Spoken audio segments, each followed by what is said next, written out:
پاکستان میں عام انتخابات کے انعقاد میں اب صرف 2 مہینے رہ گئے ہیں، لیکن ابھی تک انتخابی مہم کی گہما گہمی کہیں نظر نہیں آ رہی۔ سابق وزیر اعظم عمران خان کے پابند سلاسل ہونے کی وجہ سے پاکستان تحریک انصاف کی انتخابی مہم تو ممکنہ طور پر ماند پڑے گی ہی، لیکن سندھ کے شہری علاقوں میں MQM الطاف پر غیر اعلانیہ پابندی کے سبب بھی انتخابی مہم میں بہت زیادہ جوش و ولولے کی توقع نہیں ہے۔ کچھ سیاستدانوں کا خیال ہے کہ انتخابات کے حوالے سے بے یقینی اور امن و امان کی صورتحال ان عوامل میں شامل ہیں، جن کی وجہ سے انتخابی مہم نے ابھی تک زور نہیں پکڑا۔ کچھ سیاسی جماعتوں کا کہنا ہے کہ وہ امیدواروں کا انتخاب کر رہی ہیں اور جیسے ہی وہ مرحلہ پورا ہو جائے گا وہ بھرپور طریقے سے انتخابی مہم کا آغاز کر دیں گی۔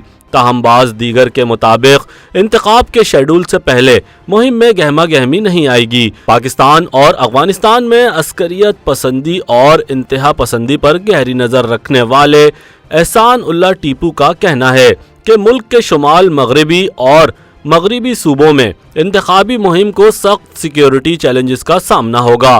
پختونخوا میں جمعیت علماء اسلام کو قبائلی اضلاع خصوصاً باجوڑ میں ٹارگٹ کیا جا سکتا ہے، جبکہ مکران ڈویژن اور دوسرے علاقوں میں بلوچ عسکریت پسند نہ صرف ممکنہ طور پر وفاق پسند جماعتوں کی انتخابی مہم کو ٹارگٹ کریں گی بلکہ وہ قوم پرست تنظیموں کو بھی ہدف بنائیں گی۔ احسان اللہ ٹیپو کا خیال ہے کہ داعش خیبر پختونخوا کے کچھ علاقوں میں بہت زیادہ سرگرم ہوگی اور وہ ممکنہ طور پر ایسی مذہبی سیاسی جماعتوں کی مخالفت بھی کرے گی جو جمہوری عمل پر یقین رکھتی ہیں۔ ملک کے سیاسی افق پر اس وقت صرف پیپلز پارٹی کے چیئرمین بلاول بھٹو زرداری مختلف جلسوں سے خطاب کر رہے ہیں۔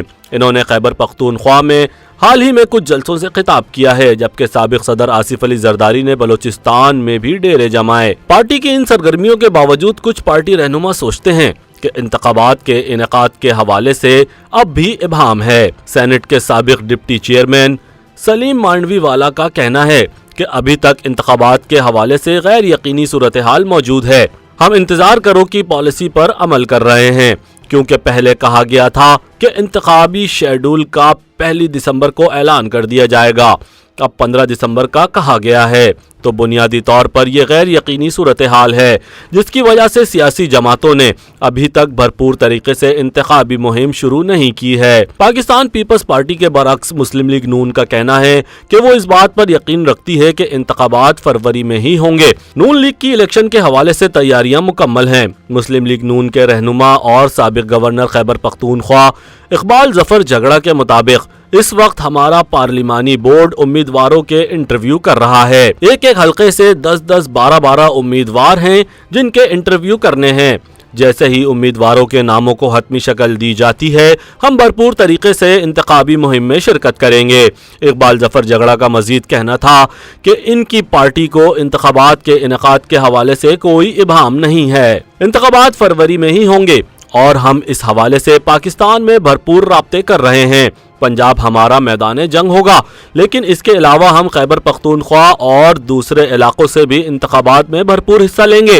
واضح رہے کہ 2013 اور 2018 کے انتخابات میں انتخابی مہموں میں عوام نے بڑی تعداد میں شرکت کی تھی اور بہت گہما گہمی دیکھی گئی تھی۔ تاہم مبصرین کے مطابق اس بار آمدہ الیکشن میں یہ گہما گہمی شاید ہی نظر آئے۔ اگر انتخابات ہوتے بھی ہیں تو بھی انتخابی مہم میں اتنی گہما گہمی نہیں ہوگی۔ پنجاب اور KPK میں عمران خان پر غیر اعلانیہ پابندی ہے، جبکہ سندھ کے شہری علاقوں کی مقبول جماعت MQM الطاف گروپ پر بھی پابندی ہے۔ تجزیہ کاروں کا مزید کہنا ہے کہ پاکستان میں انتخابی مہم کے لیے فنڈنگ بھی ایک بڑا معمہ ہے۔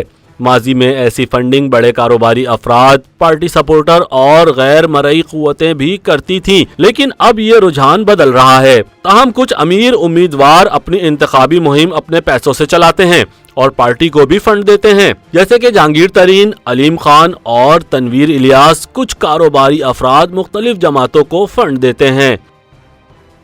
YouTube پر گوگلی نیوز دیکھنے کے لیے youtube.com کی سرچ بار میں گوگلی نیوز TV ٹائپ کریں۔ گوگلی نیوز کے پیج پر سرخ رنگ کے سبسکرپشن والے بٹن پر کلک کرنا نہ بھولیے۔ YouTube پیج پر اپلوڈ ہونے والی ویڈیوز سے باخبر رہنے کے لیے بیل آئیکن پر کلک کیجیے۔ آپ کو ہر نئی ویڈیو کے بارے میں نوٹیفیکیشن موصول ہو جائے گا۔